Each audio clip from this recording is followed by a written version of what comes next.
Então, eu queria discutir um problemazinho de dielétrico com vocês, que na verdade é semelhante ao que foi discutido em aula, com pequenas modificações. É esse daqui, certo? A gente tem uma esfera dielétrica, que eu tenho moléculas apolares, então ela não tem, o material dela não tem uma polarização intrínseca, certo? Eu falei moléculas apolares só enfim, facilitar, eu poderia também simplesmente falar que ela não tem uma polarização intrínseca. Tá? E eu tenho uma polarizabilidade, então a gente lembra que esse alfa, né, ele me diz para cada átomo, para cada molécula do meu material, como o momento de dipolo, qual o momento de dipolo induzido dado o campo externo. Tá? E aí eu falo que eu tenho uma certa densidade de moléculas, tenho N moléculas por metro cúbico, porque isso a gente vai ver que vai ser necessário usar. Eu coloco esse material num campo externo. Tá? Eu quero estudar o que acontece com o material, né? Então, eu quero determinar qual é a polarização da esfera, né? Eu sei que, como ela tem uma polarizabilidade não nula, ao eu colocar ela num campo externo, as minhas moléculas podem, por exemplo, a gente pode pensar naquele modelinho em que carga positiva e negativa se distanciam um pouco e eu crio um momentozinho de dipolo para cada molécula. Né? E aí, enfim, vamos calcular as cargas induzidas, porque isso é sempre algo importante para a gente resolver esses problemas, e depois qual é o campo elétrico total. Certo? Então, é algo muito semelhante ao que a gente discutiu antes, tem pequenas modificações, mas depois eu quero fazer uma observação que vai ser importante. Então, o que a gente sabe, né, que a polarizabilidade, ela me dá justamente essa relação entre o momento de dipolo e o campo a que a molécula está sujeita, certo? Então, essa polarizabilidade é realmente algo microscópico. Tá? Ela é para cada molécula, para cada átomo. Tá? Então, se eu penso que eu tenho uma moléculazinha aqui no meio, eu coloco ela nesse campo externo, ela vai ter esse momentozinho de dipolo. Tá? Isso é para uma única molécula no meu material. Tá? E aí eu quero calcular qual é a polarização. Né? Então, a polarização, a gente lembra que é a densidade desses momentos de dipolo. Essa eu acho que é, pelo menos, a maneira que eu acho mais fácil de pensar sobre esse vetor polarização. Né? Então, em cada pontozinho do meu material aqui, esse material ele tem uma densidade uniforme de N moléculas por volume. Certo? Então, em cada pontozinho do meu material, eu vou ter um momentozinho de dipolo aqui. Tá? Então, se eu imaginar que eu pego um certo volumezinho aqui, tá? Que eu posso até escolher para ele ser, né, para ele ter só um único dipolo, mas enfim, se eu pego esse volume, eu sei que eu vou ter N vezes V moléculas dentro desse volume, certo? Esse Nzinho é a densidade de moléculas, né? Então, é o número de moléculas por volume. Então, se eu pego um volumezinho aqui, o número de moléculas dentro desse volume vai ser a densidade vezes o volume. E, portanto, eu vou ter um momento de dipolo total aqui, que é simplesmente a soma desses momentos de dipolos individuais. Né? Todos eles estão apontando na mesma direção. Eu estou assumindo uma polarização completamente linear, não tem nada complicado, porque as moléculas são apolares.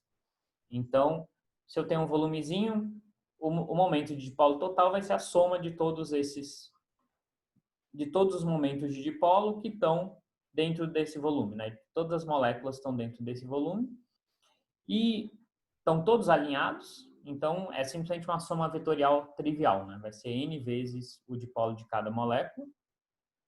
E aí o meu vetor polarização, a gente lembra que é o momento de dipolo total dentro de um volume dividido pelo volume. Certo? Então, isso daqui é Nzinho V vezes o volume. E o momento de dipolo é alfa E0 Z chapéu. Esse é o momento de dipolo de cada molécula. Então, meu vetor polarização vai ser simplesmente N alfa E0 Z chapéu. Né? Os volumes cancelam como deveria ser. Então, esse é o vetor polarização, ele é trivial, certo? É simplesmente, se eu pensar que cada molécula tem esse dipolo aqui, a densidade de dipolos vai ser a densidade de moléculas vezes o dipolo de cada molécula. É isso aqui que a gente está escrevendo efetivamente, né? Esse N é a minha densidade de moléculas. Se essa densidade é uniforme no meu material, como eu estou assumindo nesse problema aqui a minha polarização é constante, não depende de onde eu estou no meu material. Mas pode ser que meu material poderia ser que ele tem regiões mais densas ou menos densas. Então, esse Nzinho mudaria de ponto a ponto no espaço, e aí a minha polarização mudaria de ponto a ponto no espaço. Tá? Mas aqui a gente está assumindo o caso mais simples. Alguma dúvida aqui? Então, essa discussão de dielétricos, ela é um pouco mais complicada porque a gente tenta fazer essa conexão com o microscópio, né? O que está acontecendo com cada molécula. E, obviamente, são modelos aproximados, mas, nesse caso mais simples, a gente consegue derivar as propriedades macroscópicas sem muito esforço. Então, a gente achou a polarização, daí o problema pede para a gente encontrar as cargas induzidas, e aí a gente, enfim, já derivou as expressões para as cargas induzidas, né? Para a densidade de carga é menos o divergente do meu vetor polarização. Como ele é constante nesse caso, é zero.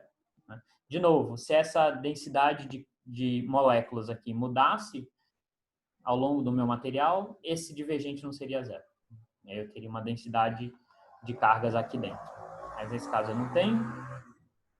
E aí a densidade de carga superficial é simplesmente P produto escalar N. Né? Então, lembra, eu estou calculando a densidade de cargas na superfície da minha esfera, então eu tenho que calcular esse P na superfície da minha esfera, só que nesse caso ele é constante.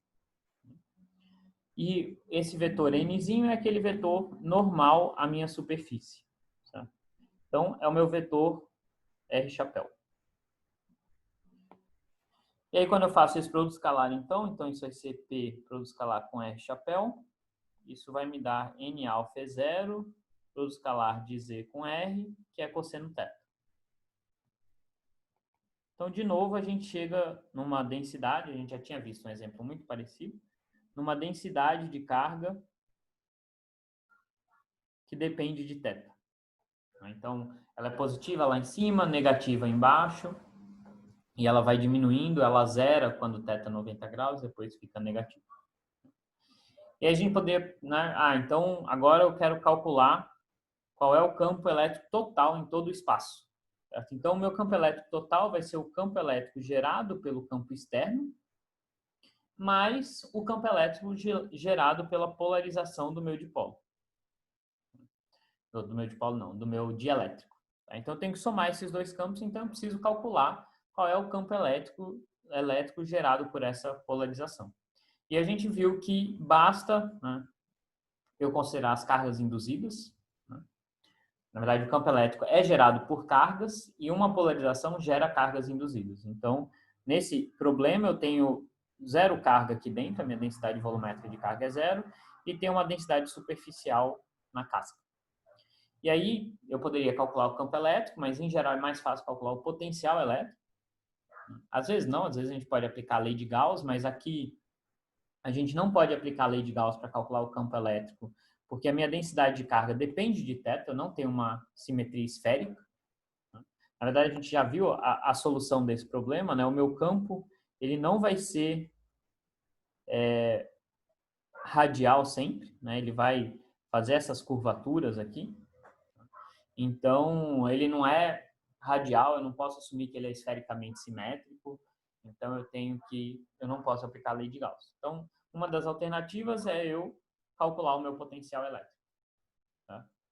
E aí eu só tenho aqui o meu termo de superfície, então eu tenho que integrar sobre essa casca esférica, dada essa densidade de cargas aqui, que vai depender, né, do ângulo θ. Então, vamos, né, só como exercício, vamos fazer isso, né? Montar essa integral. A gente vai ver que a solução dela vai ser super complicada, mas vamos tentar montar ela. Então, o que a gente precisa é calcular essa diferença de vetores, né? Então, para um ponto qualquer no espaço, eu desenhei fora da minha esfera, mas poderia estar dentro, né? Eu vou escrever o meu vetor R'. Então, a gente lembra que o R está fixo, o R é onde eu estou calculando o meu potencial, e o R' é que eu estou variando. O R' eu estou variando ao longo da casca esférica para eu integrar sobre toda a minha casca esférica, né? Então, R' é a posição das minhas carguinhas nessa casca esférica. Tá? Então, o R', o raio está fixo e o que eu vou variar é θ' e φ'. E o meu R, ele está fixo, né? Mas ele pode ter uma coordenada θ e φ qualquer. E aí, aqui a gente sabe que tem uma simetria azimutal no meu problema. Eu posso escolher o φ do R igual a 0, só para simplificar. Não precisaria também, mas para simplificar eu posso fazer essa escolha, porque eu sei que o resultado vai ser o mesmo para qualquer valor de φ, por causa dessa simetria azimutal. Então, eu posso calcular o módulo desses dois vetores, certo? Então, vai dar uma raiz quadrada, enfim, posso manipular essas expressões, então vou chegar em r² r ao quadrado, e aí menos 2r, rzão, e aí eu vou ter dois termos aqui, eu vou ter um que vai ser seno θ, seno de θ', cosseno de φ', mais cosseno θ, cosseno de θ'.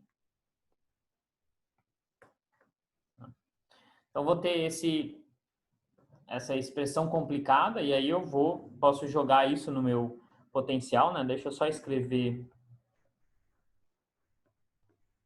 para a gente relembrar como fazer essas contas explicitamente, né? Então, eu vou integrar o θ' de 0 a π e o φ' de 0 a 2π. A minha densidade de cargas que aparece aqui em cima, ela vai ser dada por isso daqui, né? Esse θ, né? A gente lembra que vai ser a posição da minha carga, e é isso que eu estou integrando. Então, na verdade, usando a minha notação, isso vai ser θ'. Aqui embaixo, eu vou ter essa integral, essa raiz gigante aqui. E aí eu tenho o meu elemento de área, que é um elemento de área, agora, de fato, da casca esférica, né? Então, é r² seno θ' de φ' de θ'. Então, eu teria que fazer essa integral aqui, que é super complicado. Na verdade, eu nem tentei evoluir muito nessa integral. Talvez tenham diversos truques, diversas manipulações que dê para chegar no resultado.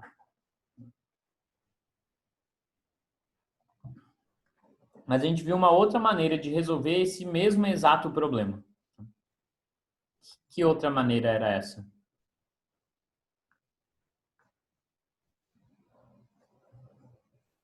Esse problema aqui eu resolvi em aula, certo? Exatamente essa densidade de carga aqui.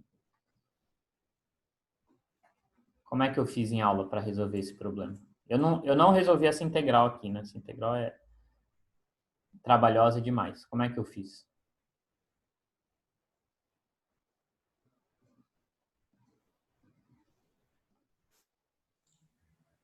Peraí, professor, tem que achar as anotações Não aqui. tem que achar, não. Não tem que achar, não. Tinha que saber.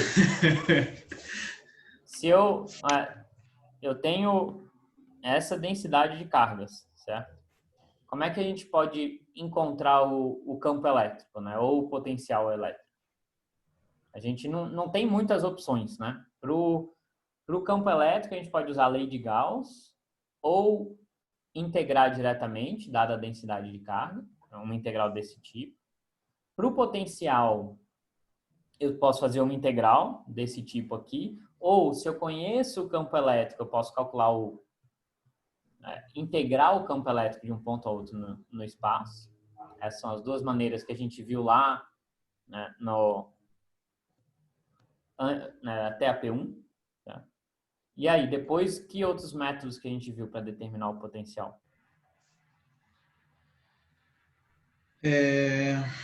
Expansão. Expansão em multipolo, que é uma aproximação, né? É uma série, mas expansão em multipolo é uma opção. O que mais? Tem mais uma opção. Dá para usar separação de variáveis? Porque como só tem uma densidade superficial, dá para usar a equação de Laplace? De Laplace, exatamente. Então, aqui eu não tenho nenhuma carga, aqui eu não tenho nenhuma carga. Então, onde eu estou interessado, né, exceto na superfície, mas em toda outra região do espaço eu não tenho carga nenhuma. Então, eu posso, para calcular esse potencial, eu posso usar as soluções da equação de Laplace. Aqui a minha densidade de carga é zero e aqui também. Se eu tivesse uma densidade de carga não nula aqui dentro, eu não poderia usar Laplace aqui dentro, mas ainda assim eu poderia usar Laplace fora. Então, o outro método é justamente usando as soluções da equação de Laplace e usando separação de variáveis. Tá? E aí aqui a gente vai usar, obviamente, coordenadas esféricas, porque o problema é muito mais fácil em coordenadas esféricas. Tá? Então aí eu vou passar bem rápido, porque a gente já fez esse problema, na verdade, em aula. Então, o que a gente, né, tem que fazer aqui é o procedimento de sempre, né? Separação de variáveis em coordenadas esféricas. No caso, eu tenho duas regiões do espaço, né? Eu tenho essa aqui fora e essa aqui dentro, e eu tenho uma densidade de carga aqui no meio, então eu tenho que quebrar a minha solução em duas partes, né? Uma dentro da esfera e outra fora, não pode ser uma solução única, porque a equação de Laplace não é válida na casca esférica, então tem que separar as minhas soluções em duas regiões. E eu tenho as condições de contorno. Eu quero que o meu potencial vá a zero no infinito, seja contínuo em R, a descontinuidade da derivada, que na verdade é a descontinuidade do campo elétrico, seja igual à minha densidade de carga sobre ε0 e que ele seja finito na origem. Então, uma observação importante aqui para a gente não se confundir muito, né? O meu problema como um todo, ele tem, né, dois campos, né? Ele tem o campo externo e tem o campo gerado por essa distribuição de cargas ou por essa polarização. Eu quero calcular os dois, certo? Mas como é que eu resolvo esse problema? Eu faço por princípio de superposição, certo? Eu sei qual é o meu campo externo, eu vou resolver agora só esse problema aqui. No final, eu vou achar o campo, então, gerado por essa esfera, e aí eu somo ao campo externo. Tá? Então, esse potencial não é o potencial total do meu problema. Né? É só o potencial referente a essa configuração de cargas aqui. E não tem problema nenhum, porque eu sempre posso usar o princípio de superposição. Né? Então, eu posso resolver esse problema e aí somar com esse campo aqui, que é um campo dado. Tá? Então, esse não é o potencial total, ele é só o potencial da minha esfera. Por que eu estou chamando a atenção nisso? Porque se a gente estivesse pensando realmente no potencial total, ou seja, o potencial que gera o meu campo externo, mais o potencial que gera, né, mais o potencial gerado por essa distribuição de cargas, esse potencial total, ele não iria a zero no infinito. Porque no infinito eu tenho esse campo externo lá, constante. Certo? Então, esse o potencial total, nesse caso, vou escrever com um T aqui só para a gente lembrar. Quando R vai a infinito, ele seria algo como E0Z. Se eu calculo o gradiente desse potencial, me dá justamente o campo externo. Tá? Então, é só para a gente tomar cuidado que as minhas condições de contorno, elas estão sendo aplicadas só para o potencial dessa esferazinha aqui. Tá? Não inclui esse campo externo. Mas, enfim, isso é só uma observação.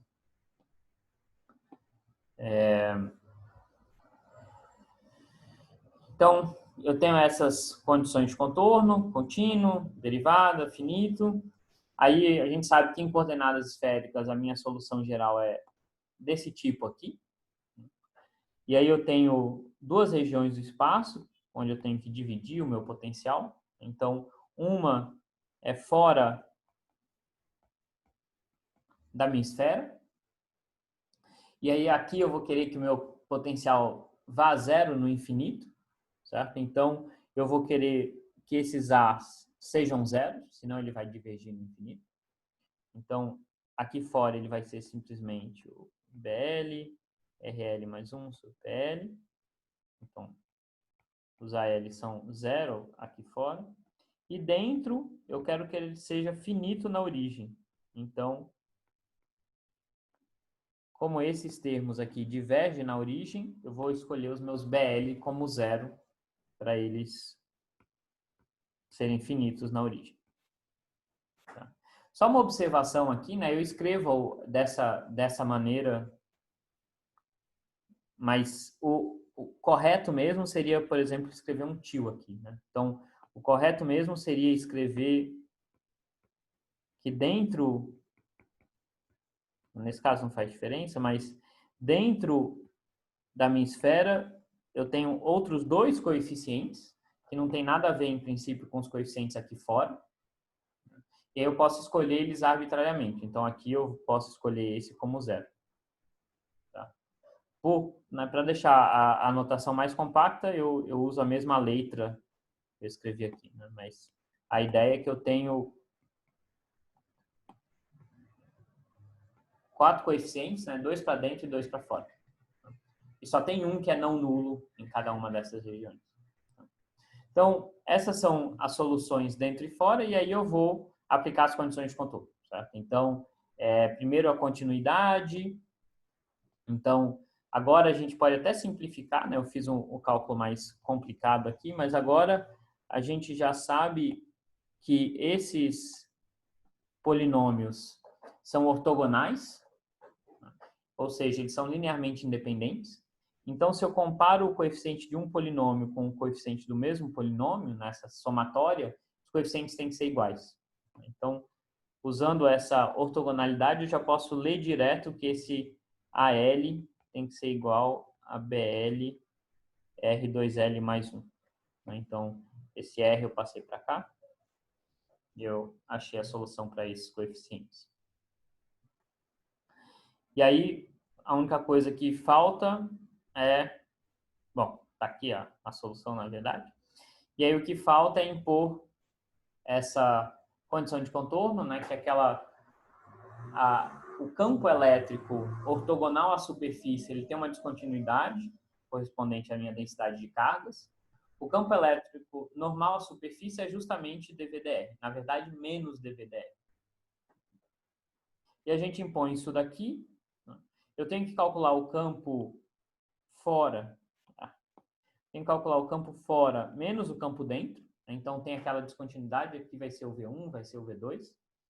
E aí, se eu, olhando para a minha distribuição de cargas no lado direito, né, eu chego num resultado desse tipo aqui. Tá? Onde eu já usei o fato de que o campo de fora tem o BL, o campo de dentro vai ter os coeficientes AL, mas eu já achei uma relação entre AL e BL, então eu já substituí isso aqui. E eu chego finalmente nessa relação aqui. A minha densidade de cargas, ela é simplesmente uma constante vezes o primeiro polinômio de Legendre, o P1. Então, se eu comparo esses dois lados, os meus BLs todos têm que ser nulos, exceto o B1. E aí eu consigo achar, portanto, o valor do meu B1, e aí o valor do A1, e, portanto, o valor do meu potencial, tanto dentro quanto fora da minha esfera. Então, aquela integral bizonha que a gente montou lá, talvez tenha uma maneira de resolver ela mais fácil, eu não sei, mas o resultado é esse daqui. Esse é o resultado exato, a gente não fez aproximação nenhuma. Certo? A gente não jogou nenhum termo fora, a gente não fez nenhuma aproximação. Tá? Então, isso daqui, de fato, é o resultado daquela integral lá.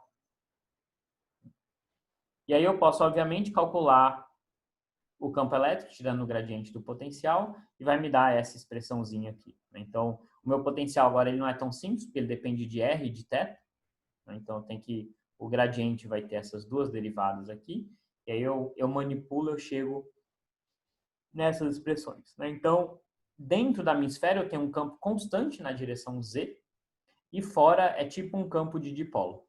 Foi exatamente o caso que a gente discutiu em sala de aula, ou em aula. Tá? Então, o que vai ser o campo total? Certo? Vai ser o campo gerado pelo dipolo, pelo material dielétrico, mais o meu campo externo. Então, por enquanto, estava calculando só o campo gerado por essa esfera dielétrica. Agora eu quero somar, eu quero saber qual é o campo total, então eu vou somar os dois campos. Então, em qualquer ponto do espaço, eu somo os dois. Então, se eu tiver, por exemplo, dentro da minha esfera, os dois campos apontam na direção Z, né? Na verdade, se a gente tomar cuidado, o do dielétrico aponta na direção menos Z e o externo na direção Z. Tá? Então, eles, na verdade, apontam em direções diferentes, como era de se esperar, né? Porque o meu campo externo vai fazer essas cargas separarem, né? Então, se a gente pensar, o campo externo está apontando para cima, né? Então, a carga negativa vai para baixo, a carga positiva vai para cima. Tá? Então, o meu campo elétrico gerado por essa separação das cargas sempre aponta da positiva para a negativa, né? Então, o meu campo elétrico, de fato, está para baixo. Tá? Então, a gente vê que o dielétrico, dentro do material, ele reduz a intensidade do campo. Ele não é tão forte quanto o condutor. Né? O condutor, de fato, cancela completamente o campo, porque as cargas têm a liberdade de se moverem. Você tem cargas infinitas, efetivamente infinitas, para cancelarem o seu campo. No dielétrico, não. No dielétrico tem um cancelamento parcial, não um cancelamento completo. Né? Quanto maior a polarizabilidade, maior esse cancelamento, obviamente. E aí fora eu vou ter um termo desse tipo aqui, que é tipo, né, então eu vou ter, se eu desenhar as minhas linhas de campo, eu vou ter o meu campo original mais o campo gerado pelo material dielétrico, que é tipo um campo de dipolo. Né? Então vai ter um termo aqui que cai com R quadrado, e ele é radial. Né? A intensidade dele depende de θ. E vai ter um termo que aponta na direção Z, que vai ser o meu campo original, mais reduzido aqui de uma certa grandeza, e esse termo cai com R ao cubo. Então, conforme eu vou me afastando do centro da minha esfera, esse termo vai para zero, esse termo vai para zero, e aí o que eu tenho de fato é o campo original, o campo externo. Tá? Então, se eu estiver bem longe da minha esfera, de fato eu só tenho o meu campo externo. Tá? Alguma dúvida aqui?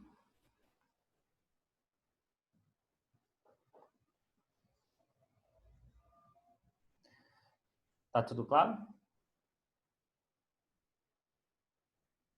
Aproveitem. Ficou claro, professor. Tá.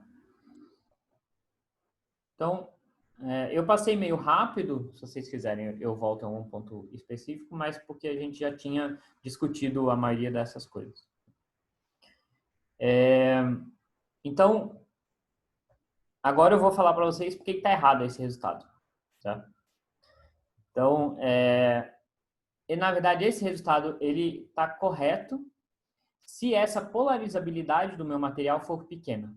Então, a gente pode até olhar para essa expressão e a gente poderia falar, putz, tem um valor mágico aqui para essa polarizabilidade, que ela vai cancelar exatamente o meu campo dentro da esfera. E aí parece que esse valor mágico depende, inclusive, né, quando isso aqui fosse 1, então dependeria até da densidade de moléculas e tudo mais. A gente vai ver que esse resultado que a gente obteve, ele só é válido se isso daqui é pequenininho. É muito menor do que 1. Então, qual é o ponto, certo? Por que esse resultado, na verdade, é uma aproximação? Em princípio, a gente não fez aproximação nenhuma quando estava fazendo as contas. Tá? Mas o que acontece de fato fisicamente? Né? O que acontece é o seguinte, a gente assumiu que a polarização de uma molécula, né, vamos supor que a gente dá um super zoom no material e olha para uma moléculazinha lá.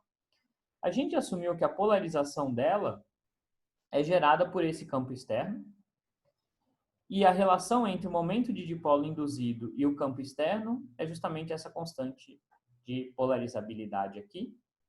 E aí, obviamente, eu vou ter várias moléculas. Se eu calcular essa densidade de dipolos, eu tenho esse vetor polarização. Mas o que está acontecendo, na verdade, é algo mais complicado.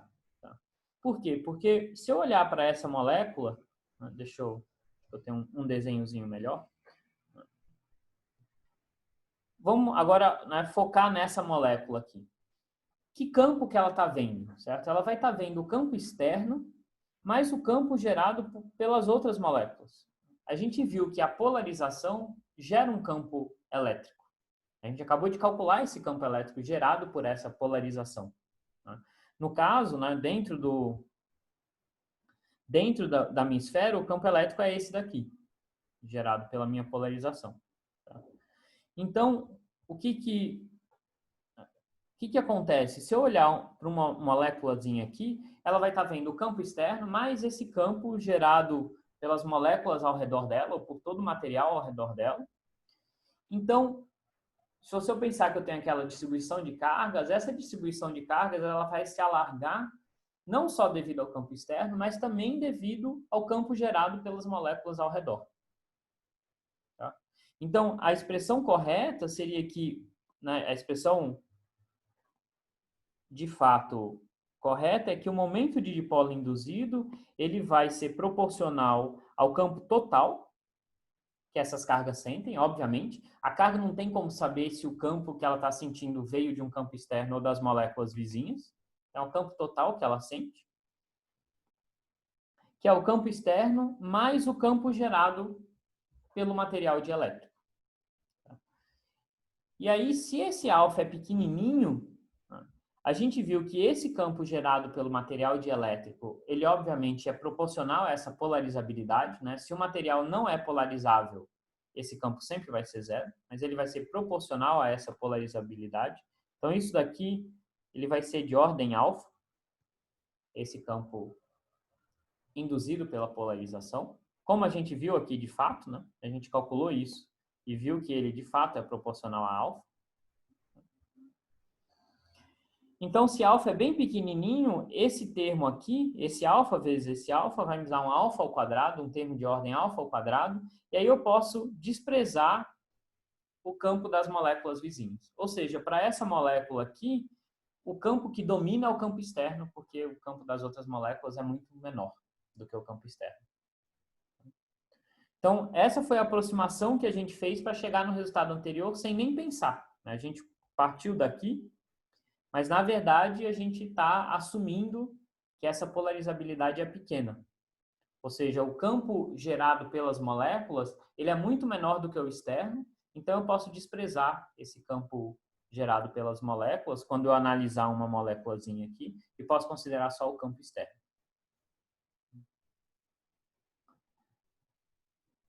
Tá claro esse argumento aqui? Alguma dúvida?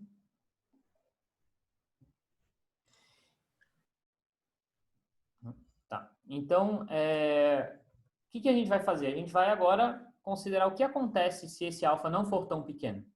Tá? Então, se o meu alfa não for tão pequeno, agora eu não posso desprezar o campo gerado pelo próprio material dielétrico. Então, eu tenho que considerar agora o meu campo total e o momento de dipolo de uma certa moléculazinha aqui vai ser igual ou vai ser proporcional ao campo total. Tá? E, obviamente, eu estou olhando para uma molécula, mas isso também vai ser válido para essa, para todas as moléculas do meu material.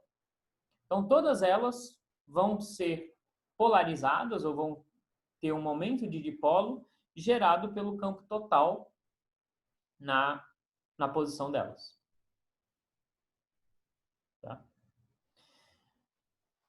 Tem uma observação aqui que, por enquanto, eu vou desprezar para não tornar o problema ainda mais complicado, mas é que esse campo gerado pelo dielétrico, eu vou usar exatamente o que a gente calculou antes, ou, enfim, algo muito semelhante ao que a gente calculou antes, mas se eu fosse muito rigoroso, o que eu teria que fazer é considerar o campo gerado por todas as moléculas, menos a própria molécula. Obviamente, a molécula não interage com ela mesma. Então, eu teria que subtrair o campo dessa molécula do meu material como um todo.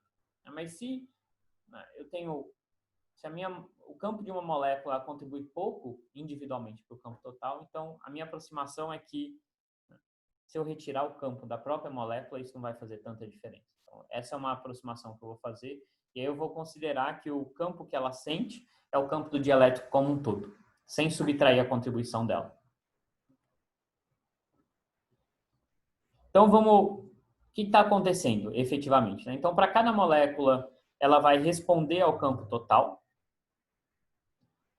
E essa polarização de cada uma das moléculas vai gerar um vetor polarização. E esse vetor polarização, eu sei que vai me dar... Eu estou olhando sempre dentro da molécula, né? Vai me dar um campo elétrico uniforme igual a menos o vetor sobre 3ε0. Foi o que a gente calculou no caso anterior, né? Então, se eu tenho um vetor polarização, ele vai gerar um campo elétrico, do dielétrico. E aí o problema aqui vira um problema que parece cíclico, né? Porque imagina o seguinte, eu coloco esse material no campo externo, e aí esse campo externo vai gerar um momento de dipolo, esse momento de dipolo vai gerar um campo do meu dielétrico, esse campo do meu dielétrico vai afetar, né? Vai contribuir para o campo total, e, portanto, vai afetar o momento de dipolo, né? Então, se eu tentar seguir essa lógica, né, imagina que eu estou quase fazendo isso, né, evoluindo temporalmente, eu pego o meu dielétrico e coloco nesse campo externo. Inicialmente, o dielétrico não tem polarização nenhuma, o campo externo é o campo total. E aí, esse campo externo vai gerar um momento de dipolo nas minhas moléculas, vai polarizar o meu material. Essa polarização gera um campo elétrico, mas agora, então, o campo elétrico que as moléculas estão sentindo não é só o externo, é o também gerado pelo material dielétrico. Então, esse campo do dielétrico vai contribuir para o campo total, que, portanto, vai mudar a minha polarização, que, portanto, vai mudar o campo do dielétrico e eu entro em um loop. Tá? O que acontece na realidade é que quando você coloca esse material dielétrico num campo externo, ele rapidamente vai chegar numa situação de equilíbrio onde está tudo estável, né? De fato, ele polariza, enquanto ele está polarizando, ele também está cancelando parcialmente o campo externo. Como ele cancela parcialmente o campo externo, o campo que cada molécula vai sentir também está sendo reduzido e ela polariza menos, até chegar num equilíbrio. Tá? E o equilíbrio final vai ser, de fato, uma certa polarização, mas não vai ser a polarização que a gente encontrou antes. Então, parece um problema super difícil, mas não é tão difícil aqui. Eu vou mostrar para vocês que a gente, de fato, consegue resolver esse problema sem muito esforço, só, né, sendo cuidadoso com os passos. Mas, antes de seguir, eu queria saber se tem... É um pouco confuso esse raciocínio, eu queria saber se ficou claro, se deu para seguir, se tem alguma dúvida.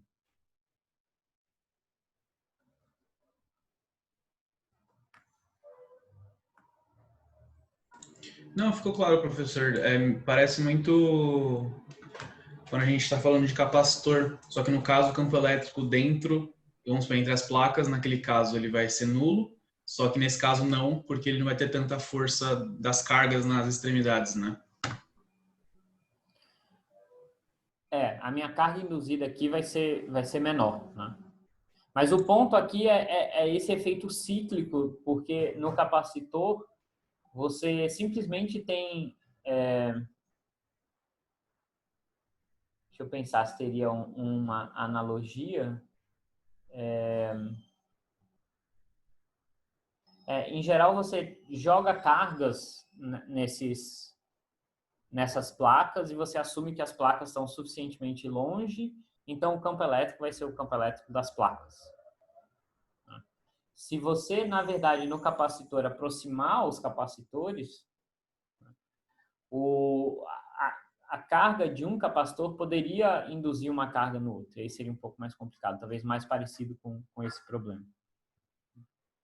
Mas o ponto aqui é que, né, eu tenho, de certa forma, uma polarização, né, um vetor polarização que depende do campo total, e o campo total depende do vetor polarização. Porque o vetor polarização vai gerar um campo para o meu material dielétrico que vai contribuir para o campo total. Então, tem uma interdependência aqui, né? A polarização depende do campo total, mas o campo total depende da polarização. Então, parece que a gente não consegue a gente entra no loop e não consegue resolver o problema. Mas a gente vai ver que dá. Se a gente tomar cuidado, dá para resolver esse problema. Basicamente porque tudo é linear aqui. Então, a gente chega numa resposta. Então, vamos ver se a gente consegue formular esse problema e resolver ele. Certo? Então, a ideia é a seguinte. Tá? A gente sabe que, independente do vetor polarização que a gente encontre no final, ele vai gerar um campo para o meu dielétrico dado por isso daqui. É o que a gente encontrou antes. Certo? A gente já, inclusive, resolveu esse problema assumindo uma polarização uniforme. Esse aqui é o campo dentro da minha esfera dielétrica. Independente de quem é o P. Certo? Então, dado um T, esse vai ser o campo da minha esfera dielétrica. E, portanto, o meu campo total vai ser o campo externo mais o campo da minha esfera dielétrica. Tá? Independente de qual seja o campo total, eu sei que o meu P, o meu vetor polarização, ele vai ser a minha densidade de moléculas vezes o momento de dipolo de cada molécula, e o momento de dipolo de cada molécula, eu sei que sempre vai ser alfa vezes o campo total. Tá? Então, o meu vetor polarização vai ser Nzinho alfa vezes o campo total.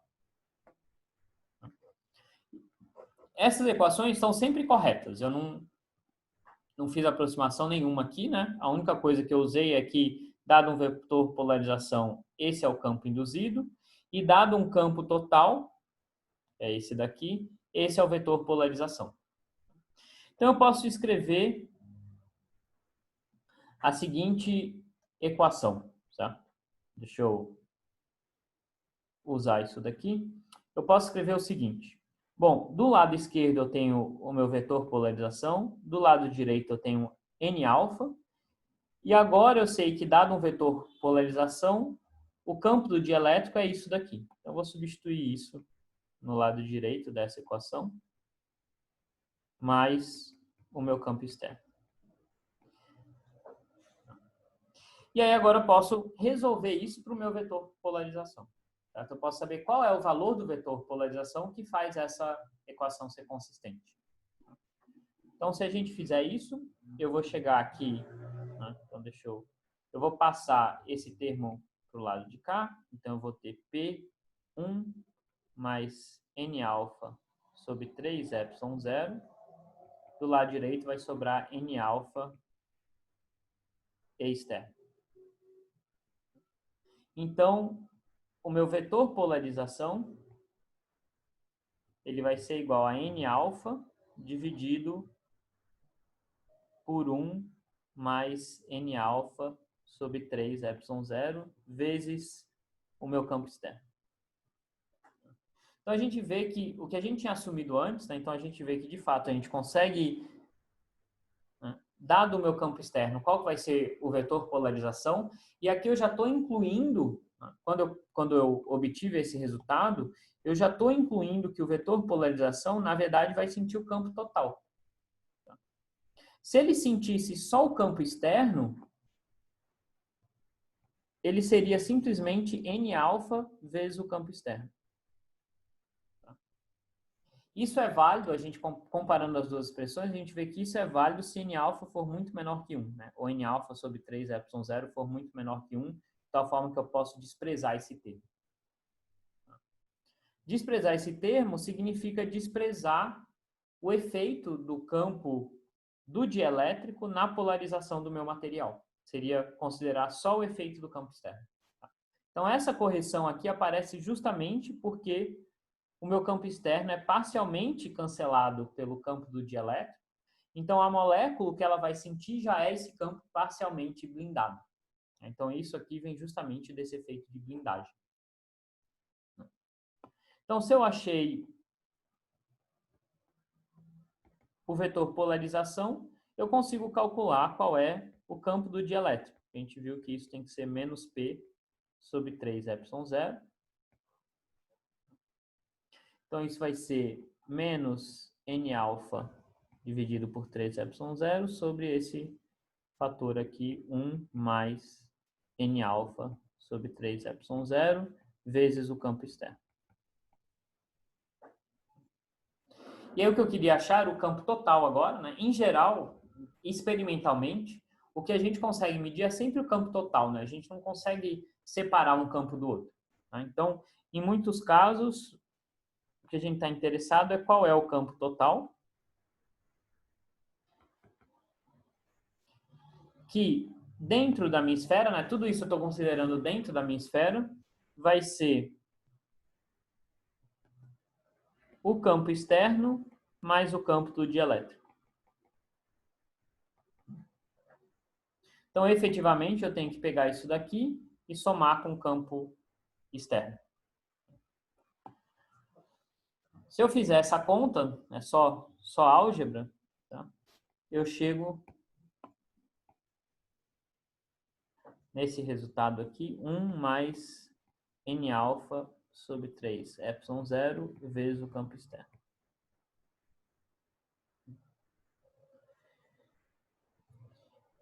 Então, é um resultado diferente do que a gente acabou de calcular. O que a gente calculou, desprezando esse efeito da blindagem para a polarização, ou seja, considerando que a polarização só sentia o campo externo, que a gente tinha encontrado dentro da minha esfera, era esse termo aqui.